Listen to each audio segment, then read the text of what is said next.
আপনি জানেন মদ খাওয়া হারাম, আপনি জানেন সিগারেট খাওয়া হারাম, তারপরে আপনি পান করেন, তারপরে আপনি খান, তাহলে আপনি বুঝবেন যে আপনি পরিপূর্ণ মুসলমান হইতে পারেন না এখন। যদি আপনি দাড়ি রেখেছেন, লম্বা জুব্বা পরে ইমাম সাহেবের সামনে গিয়ে একদম ইমাম সাহেব বরাবর গিয়ে নামাজের মধ্যে দাঁড়ান, কিন্তু আপনার ভিতরে সুদ, আপনার ভিতরে ঘুষ, আপনার ভিতরে জেনা ব্যভিচারের সবকিছু আপনার ভিতরে আছে, আপনি মদের সাথে জড়িত, আপনি নেশার সাথে জড়িত আছেন, আপনি যত বড় বুজুর্গ সেজেই যান না কেন, পাঞ্জাবি যদি দুইটাও লাগায় যান, দাড়ি যদি আপনি 2 হাত লম্বা করে ফেলেন, আপনি পরিপূর্ণ মুসলমান হইতে পারেন নাই।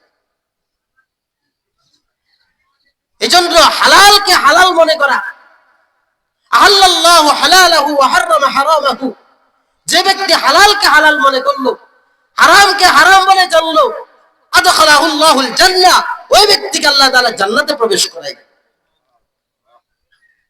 আপনি হালালকে হালাল মনে করলেন না, যেটা আপনার সহজ লাগলো আপনি এটাকে মানলেন, যেটা আপনার সহজ লাগলো না আপনি এটাকে ফেলে দিলেন, আপনি পরিপূর্ণ মুসলমান হইতে পারেন নাই, আপনি কোরআনের উপর পরিপূর্ণ ঈমান আনতে পারেন নাই। পরিপূর্ণ ইসলামের মধ্যে প্রবেশ করতে হবে।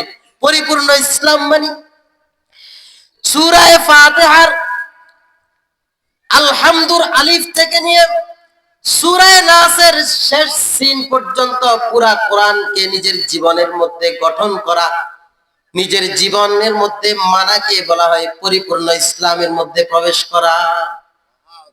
পরিপূর্ণ ইসলাম মানে আমি একটা মানলাম আরেকটা মানলাম না, নামাজ পড়া ফরজ এটাকে আমি মানলাম, রোজা রাখা ফরজ এটাকে আমি মানলাম, হজ করা ফরজ এটাকে আমি মানলাম, যাকাত দেওয়া ফরজ এটা মানলাম, কিন্তু আল্লাহ তাআলা কোরআনের মধ্যে বলছে আহাল্লাল্লাহুল বাই'a ওয়া হাররামার রিবা, আমি আল্লাহ তোমাদের জন্য ব্যবসাকে হালাল করে দিয়েছি এবং সুদকে তোমাদের জন্য হারাম করে দিয়েছি।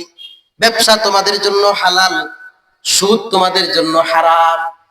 সুদ হারাম করে দিয়েছি, কিন্তু যদি তুমি আমার ব্যবসার কথা মানলা কিন্তু সুদের কথা না মানো, সুদকে যে আমি আল্লাহ হারাম করেছি এটাকে তুমি না মানো, তাহলে তুমি আমার পরিপূর্ণ কোরআনকে মানলা না।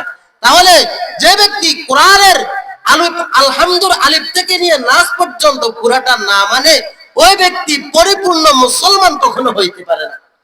যদিও তার আইডি কার্ডের মধ্যে মুসলমান থাকতে পারে, তার নিবন্ধনের মধ্যে মুসলমান থাকতে পারে, কিন্তু ওই ব্যক্তি পরিপূর্ণ মুসলমান কখন হবে? যখন সূরা ফাতিহার আলিফ থেকে নিয়ে সূরা নাসের সিন পর্যন্ত পরিপূর্ণ কোরআনকে সে মানবে, তখন সে পরিপূর্ণ মুসলমান হইতে পারবে। এজন্য আপনি মানলেন নামাজ ফরজ, যাকাত ফরজ, হজ ফরজ, রোজা ফরজ, কিন্তু সুদ হারাম, ঘুষ খাওয়া হারাম, মদ খাওয়া হারাম, জেনা করা হারাম, বিন্নারি দেখা হারাম, এই হারামগুলো আপনি জানার পরেও এটাকে মানলেন না, তাহলে আপনি পরিপূর্ণ মুসলমান হইতে পারলেন।